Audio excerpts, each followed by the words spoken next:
এবার গ্রাম পঞ্চায়েতের মহিলা প্রধানদের স্বামীদেরও দেয়া হবে পঞ্চায়েতের পাঠ। এই মর্মে পূর্ব মেদিনীপুর জেলা পঞ্চায়েত ও গ্রাম উন্নয়ন দপ্তর একটি নির্দেশিকা জারি করেছে।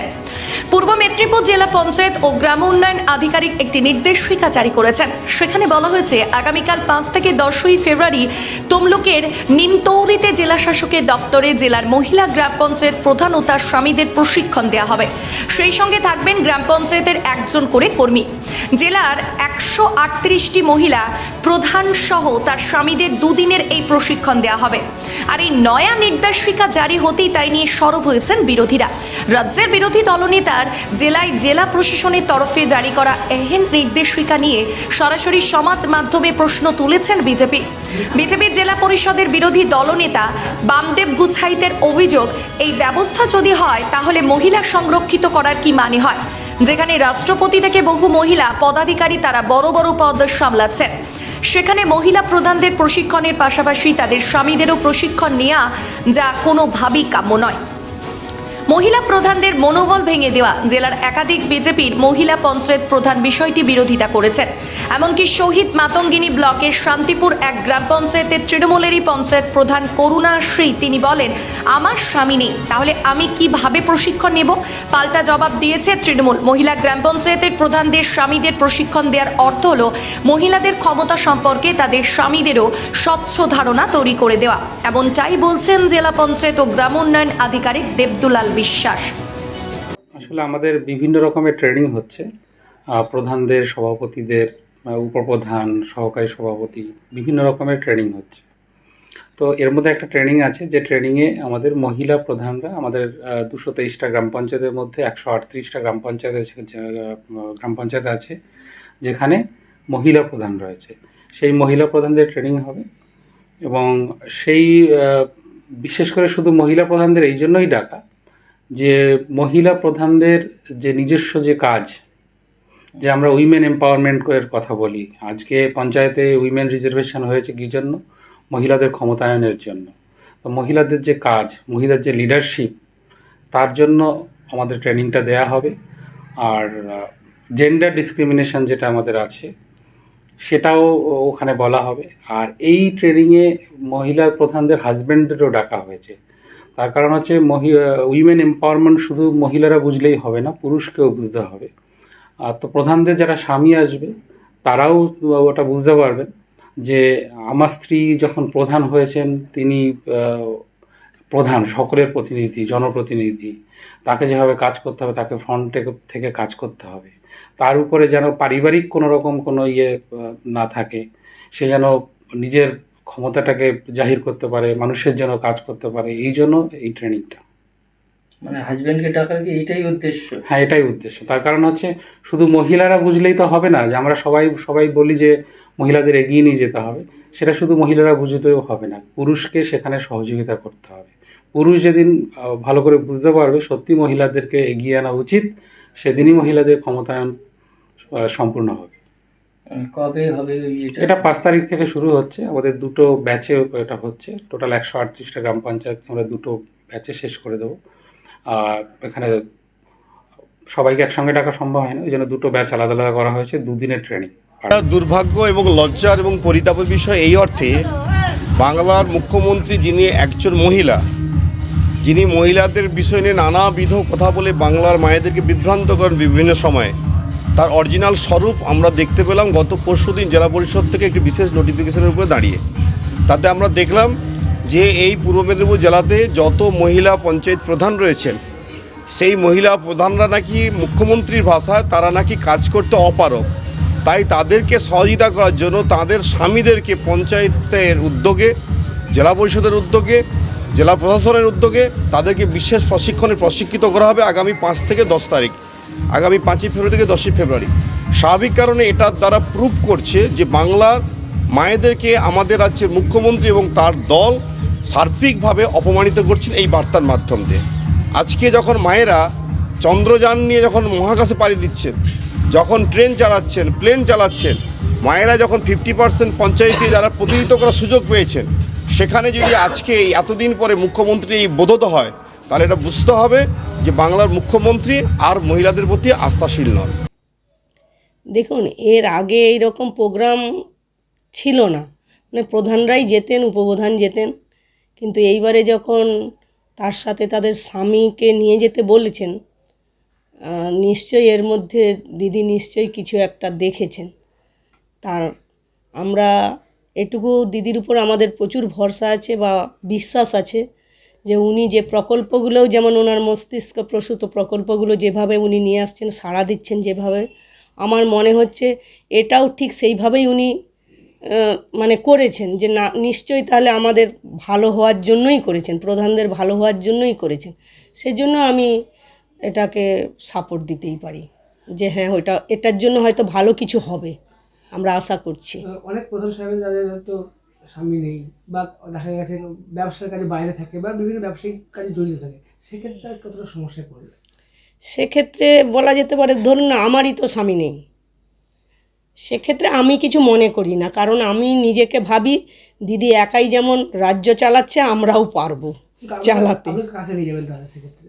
না, সেক্ষেত্রে তো ছেলেকে নিয়ে যাওয়া যাবে না। আমরা ওখানে গেছিলাম, আমরা বলেছিলাম, বলি স্যার যাদের হাজব্যান্ড নেই তাহলে তারা কাকে নিয়ে আসবে? তারা একা আসবে, তবে আমাদের সাথে তো আমাদের একজন স্টাফ আছে, ওর সাথে আমাদের সরকারি স্টাফদের একজন থাকবে ওর সাথে। তো এটা কি মনে করছেন, এটা মানে আপনাদের প্রধানের উপকারে আসবে এই ট্রেনিংটা? আমার তো মনে হচ্ছে দিদি যখন ভেবেছেন নিশ্চয়ই কিছু একটা ভেবেই তিনি করেছেন। আমার ওটাই আশ্বাস যে দিদির উপর পুরো আমাদের ভরসা আছে, যে উনি যখন ওনার মস্তিষ্ক থেকে এইটা ভেবেছেন যে হাজব্যান্ডদের নিয়ে এলে নিশ্চয়ই কিছু কাজে লাগবে, হয়তো কাজে লাগতে পারে। শেখা তো অনেক কিছুই হচ্ছে, তো এখানে স্বামীকে নিয়ে যাওয়ার কি দরকার আছে? তাহলে আমরা কি প্রধান হিসাবে আমরা কি একদমই কি অযোগ্য? আজকে আমাদের মুখ্যমন্ত্রী নিজেই তো একটা মহিলা, আর আমাদের এখানে রাষ্ট্রপতি দ্রৌপদী মুর্মু তিনিও তো মহিলা। তাহলে আমরা কি এতটাই অযোগ্য যে নিজেদের স্বামীদেরকে নিয়ে গিয়ে ট্রেনিং করাতে হবে? অনেক ক্ষেত্রে হয়তো কোনো স্বামী নাও থাকতে পারে। অনেকের স্বামী নেই, তাদের তাহলে কি করে হবে? স্বামী ছাড়া কি ট্রেনিং হয় না নাকি? না আমাদের ট্রেনিং এটার দরকারটা কি আছে যে স্বামীদেরকে নিয়ে গিয়ে ট্রেনিং করতে হবে? আমরা যথেষ্ট বুঝদার, আমরা বুঝতে পেরেছি, আমরা অঞ্চল সেইভাবেই চালাচ্ছি, দীর্ঘ টাইম দিচ্ছি অফিসে, আমরা সেভাবে অঞ্চল চালিয়েও যাচ্ছি, এতে আমাদের কোনো অসুবিধা হচ্ছে না। আর এতে মনে করি এখানে আমাদের স্বামীদেরকে নিয়ে গিয়ে ট্রেনিংয়ের কিছু দরকার নেই। এতে করে কি আপনাদের মনোবল ভেঙে যাবে মনে করছেন? না না, ভেঙে যাওয়ার কিছু প্রশ্নই নেই। এমনি কি মনোবল ভাঙবে মনে করছেন? এই যে স্বামীদের নিয়ে ট্রেনিং দেওয়া হয়, এতে করে আপনাদের তো কিছুটা বড় পিছিয়ে পড়বেন। হ্যাঁ নিশ্চয়ই, এখানে তো নিজেকে নিজে মনে হবে যে তাহলে আমাদের কোনো জ্ঞান বুদ্ধিই নেই, যোগ্যতাই নেই আমাদের, যে স্বামীদেরকে নিয়ে গিয়ে ট্রেনিং করতে হচ্ছে। সরকারি এই সিদ্ধান্তকে কি বলবেন? না, আমরা মানতে পারছি না, এটা আমরা মানতে পারছি না নিজেদের। এই ট্রেনিংয়ে আপনি যাবেন? না না, যাব না, যাবেন না? না যাব না। সীতানাকে বলতে আমার তো ওয়াইফ, স্ত্রী তো আর অযোগ্য তো নয় যে তাদের স্বামীর দিকে নিয়ে যেতে হবে। আর তাছাড়া ছেলেদের তো কাজ থাকে, বিভিন্ন রকমের কাজ আছে, কাজে আমরা জড়িত, সবসময় স্ত্রী থাকলে হবে পাশে। সরকারি এই সিদ্ধান্তকে ঠিকঠাক দেখছেন না তো আপনারা? না আপনি কি যাবেন? না, উপর নেতৃত্বে আছে, তারা যা সিদ্ধান্ত নেবে। হ্যাঁ ভাববে। তাহলে এই যে সিদ্ধান্তকে ঠিকঠাক দেখছেন না, তাই তো? ঠিক না। হয়নি বলে মনে করছেন? না, আপনারা কি চান? আমার মহিলারা মানে আগে যে আছে তা তো পিছিয়ে দিচ্ছে। তাদের কি মনোবল ভেঙে যাবে মনে তো করছেন? হ্যাঁ, মনোবল তো ভেঙে দিচ্ছে আমাদের মুখ্যমন্ত্রী, সে তো মুখ্যমন্ত্রী, সে তো চাইবে কি আর অন্য জায়গা, ওর জায়গা থেকে অন্য কেউ বসাতে কি চাইবে? মহিলাদের প্রশিক্ষণ প্রয়োজন নেই, তারা নিজেরাই প্রশিক্ষণ করে হ্যাঁ। আসবে, তাই তো? এতে তো একদমই উপকৃত হব না, উল্টে আমাদেরকে মমতা ব্যানার্জি তীব্র মানে মহিলাদেরকে অপমানিত করছেন। অপমান করার জন্য আমার মনে হয় মমতা ব্যানার্জি একজন মহিলা হিসেবে এই ডিসিশন নিয়েছেন। আপনি তো একজন প্রধান, তো সেক্ষেত্রে কি মনে করছেন যে এটা উচিত হয়নি? একেবারেই উচিত হয় না। উনি যদি মনে করে থাকেন যে মহিলারা প্রধানশিপ চালাতে পারবেন না, তাহলে এই পদ দেওয়ার মানেটা কি? উনি মহিলাদেরকে তীব্র অপমান করার জন্য এই ধরনের একটা ব্যবস্থা গ্রহণ করেছেন। উনি তো একজন মহিলা, কীভাবে এরকম একটা ডিসিশন নিতে পারেন? তাহলে ওনাকে পরিচালনা করার জন্য ওনার পিছনে কি কোনো পুরুষ ব্যবস্থা রয়েছে যিনি ওনাকে পদ দেখান, যিনি ওনার সমস্ত প্রশাসনিক দপ্তর সামলান? সেই দিক থেকে উনি এই ধরনের সিদ্ধান্ত কীভাবে নিতে পারেন? তো সেক্ষেত্রে কি আপনারা উপস্থিত হবেন না? মিটিংয়ে? না উপস্থিত হব সে বিষয়ে সন্দেহ নেই। সেক্ষেত্রে আপনার স্বামী কী করবেন? না না একেবারেই না, উনি একেবারেই আমি চাই না যে উনি ওই মিটিংয়ে উপস্থিত হন। কারণ আমি একজন স্বনির্ভর মহিলা, আমি নিজের থেকে সব কিছু জানতে চাই, শিখতে চাই। এতে আমি চাই না যে একেবারে আমার স্বামী ব্যক্তিগতভাবে ওখানে মানে পার্সোনালি উপস্থিত থাকুক। তো এতে করে আপনারা কতটা কাজের মধ্যে মানে পিছিয়ে পড়বেন বা কতটা কী মনে করছেন?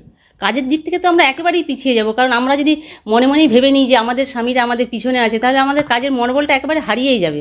আমরা সেদিক থেকে কোনোভাবেই স্বতঃস্ফূর্তভাবে এগিয়ে যেতে পারবো না, কারণ আমাদের মনের মধ্যেই একটা ধারণা তৈরি হয়ে যাবে যে আমাদের দরকার নেই। মমতা ব্যানার্জি তো চাইছেন যে আমাদের স্বামীদেরকে দিয়েই কাজ করাবেন, শুধু সামনে আমাদেরকে রেখেছেন জাস্ট পুতুলের মতো। চাবিটা থাকবেন স্বামীদের হাতে, আর পুতুলের মতো আমরা নাচতে থাকবো, দমটা ওনারাই দেবেন। মানে এর দ্বারাই মমতা ব্যানার্জি পুরুষতান্ত্রিক সমাজকে কায়েম রাখতে চাইছেন।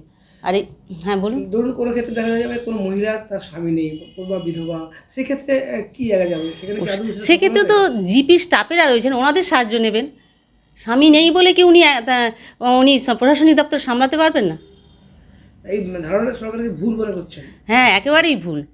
ভুল তো দূরের কথা, আমি বলবো মহিলাদের অধিকারকে তীব্রভাবে খর্ব করছেন।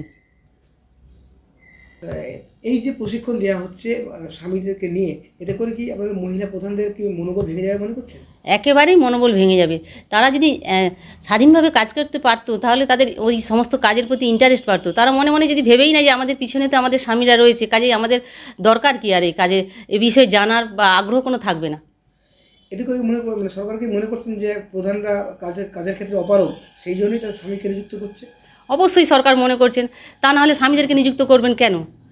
আর যদি অপারগ বলে মনে করে থাকেন, তাহলে এইভাবে মানে মহিলাদেরকে প্রহসনে পরিণত করা, তাদেরকে চেয়ার দিয়ে তাদেরকে অধিকার না দেওয়া। পঞ্চায়েত তো অনেক ক্ষেত্রে মহিলাদের সংরক্ষণ আরও বৃদ্ধি করেছে, সেক্ষেত্রে তো মহিলাদেরকে একদিকে প্রাধান্য দিচ্ছে, আবার পাশাপাশি তাদেরকে খর্বও করছে তাদের যে ক্ষমতা, এটা কি মনে করছে? হ্যাঁ অবশ্যই, একদিকে মহিলাদেরকে সমান অধিকার, মহিলা পুরুষ সমান অধিকার বলে মমতা প্রচার করছেন, অথচ মমতা ব্যানার্জি যে কোনো ট্রেনিংয়ের ক্ষেত্রে মহিলাদের সঙ্গে তাদের স্বামীদেরকে যুক্ত করে দিচ্ছেন। এর দ্বারা মহিলারা এগিয়ে যাওয়া তো দূরের কথা, 10 হাত পিছিয়ে পড়বে। তাদের মনোবল টোটালি ভেঙে যাবে একেবারে। স্বামীকে যাবেন না না একেবারেই আমার স্বামী তো যাবেনই না। আর আমি মানে নিজের থেকে একদমই চাই না যে আমার স্বামী ওখানে উপস্থিত হন। তাহলে আমি শিখবো কীভাবে, আমি জানবো কী করে বিষয়টা? কারণ তখন তো আমি ভেবে নেবো যে বুঝে যাবো যে আমার স্বামী আছে, তাই আমার কাজে কোনো ইন্টারেস্ট নেই, আমার কোনো দরকারই নেই ওখানে।